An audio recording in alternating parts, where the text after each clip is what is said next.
Alright, ngikubingelele-ke mthando wezemidlalo ngalesikhathi ngibingelele kuphi nakuphi la obukele khona-ke. Makuthi-ke usuku lakho lokuqala ukuyona-ke le channel, awenze kanje mntanasekhaya, awulike ividiyo ebese-ke uyasubscribe kuyona-ke i-channel. Ungaphinde-ke uciphe izi-notification bell ukuze uthole ama-notification-ke uma kukhona-ke ividiyo siyifakayo. Sikubekela-ke nje ama-transfer, umazi-ke akhona-ke kuyona-ke i-Betway Premiership. Sokubhekela laphana-ke kuyona-ke i-Orlando Pirates, laphana-ke kuthiwa-ke i-Orlando Pirates emva kokuthi-ke i-Cape Town Spurs idliwe yizembe kuyona-ke laphana-ke i-Motsepe Foundation. Ngathi-ke i-Orlando Pirates kunomdlali-ke laphaya kwi-Cape Town Spurs emcathamelayo, kuthiwa-ke i-Orlando Pirates-ke ifuna-ke laphana-ke umdlali wasesiswini laphana kuKhaya Mfecane oneminyaka ewu-23. Lo mdlali-ke udlala-ke isisu esinenkosi phakathi, engicabanga ukuthi-ke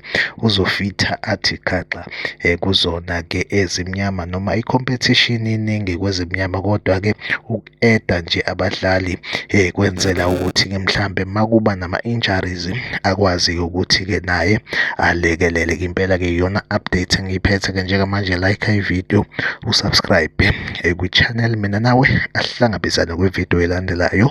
Nisale kahle.